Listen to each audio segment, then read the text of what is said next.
Hello guys, Fristic here. Putting forward my thoughts post initial reaction to the Dark Knight Rises movie.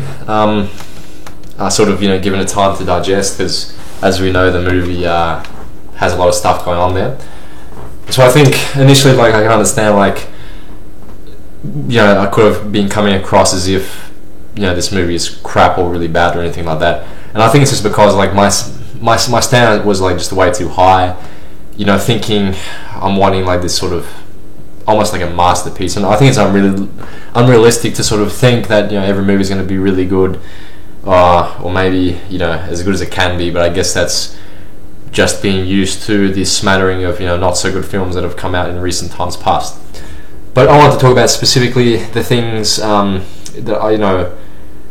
I disliked at the end, but I will talk about the things which were enjoyable. So right off the bat, definitely the fight scene between Bane and Batman, that was intense. Just seeing him Batman sort of cowering and sort of physically just distraught and breathing heavily and stuff like that.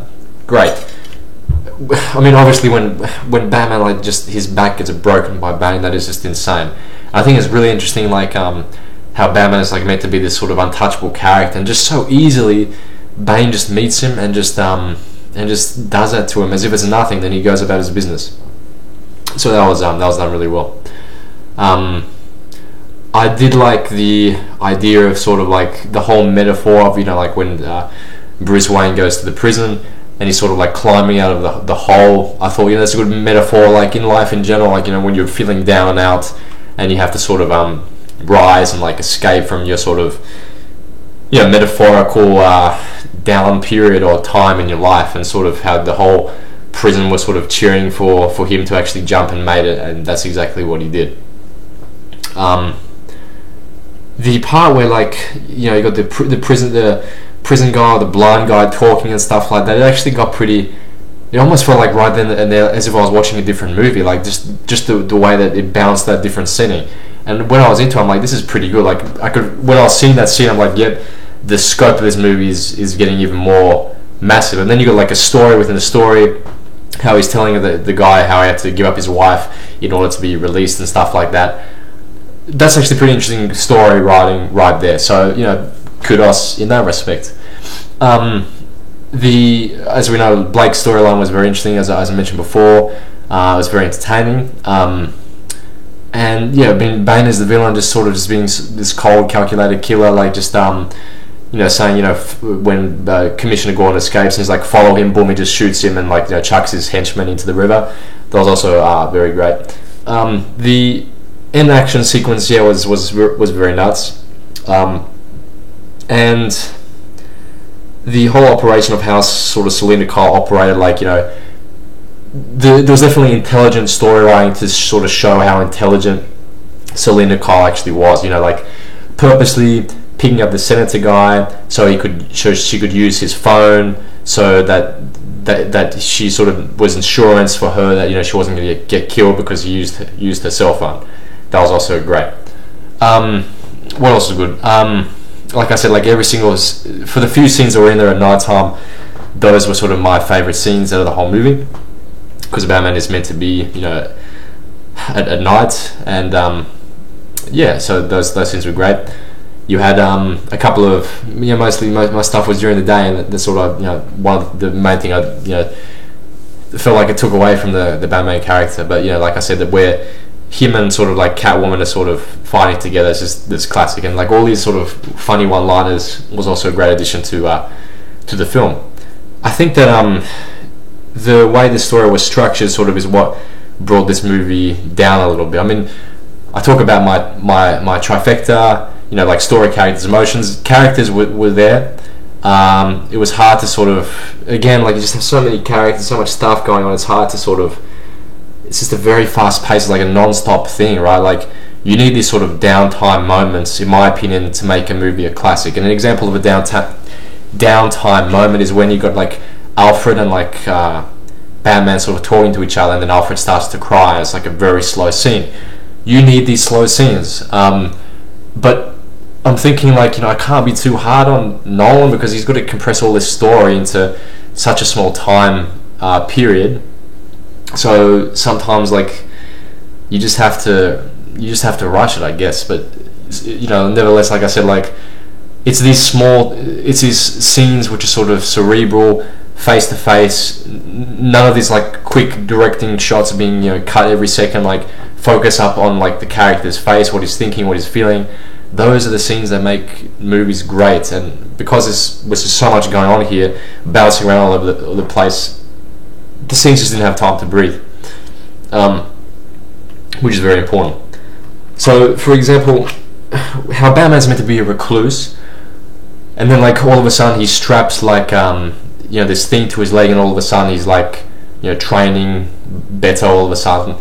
See, I would have really liked to sort of focus on like how Batman sort of had to become Batman again.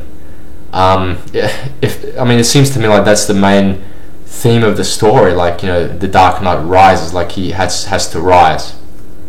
And I think that although that sort of theme was developed with him, rising out of the prison and stuff like that, it's something which needed to be explored more fully and in depth if you're going to name your movie title after this sort of theme.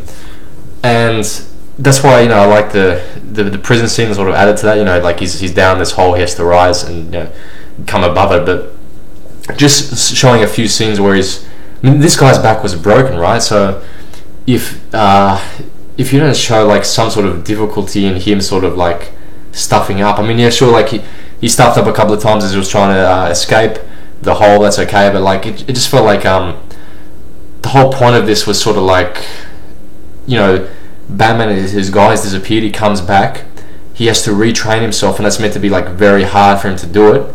And then the only reason he's retraining himself and going through all this trouble internally and externally is so he can be a hero and ride off into the sunset for the greater good. That's what's meant to happen, but just the emotional impact wasn't sort of there. And there's another plot point that I missed initially, like that because there's so much going on. I didn't realize that scene with Lucius Fox, how he's like, we worked out whose name was on the autopilot, and he's like, who? And he's like, Bruce Wayne. And then I read on the superhero hype forum that the reason for that was so he could eject himself into the sea, and so he wasn't anywhere near the bomb when it exploded. Because when I first saw it, I'm like, how the hell could he survive this explosion? Now I realized he ejected himself into the sea, so as a result he actually survived.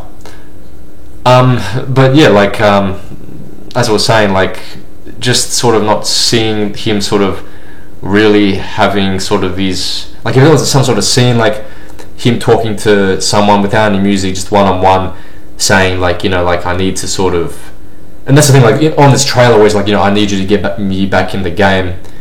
I just would have liked for the story to have slowed down a little bit and focus on the fact that Batman was away for so long and he has like a really tough time sort of actually becoming Batman once more.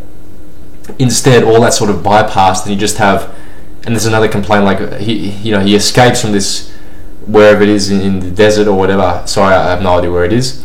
And then boom, like he's talking to Catwoman all of a sudden. And this is what I said in my forum post above. Like it felt like it got sticky taped together, and it's like, okay, it's like what was the writing process? Okay, Batman's escaped out of this. Okay, well, how does he get back here? We don't have time to tell that. We just have to have him show up in a scene and just have it assumed. But at the same time, I think there's a lot of potential for the storylines to sort of expand a little bit on like, well, okay, in that case, yeah, I mean, it was just jarring. Yeah, it's like, okay, how the hell did he get there?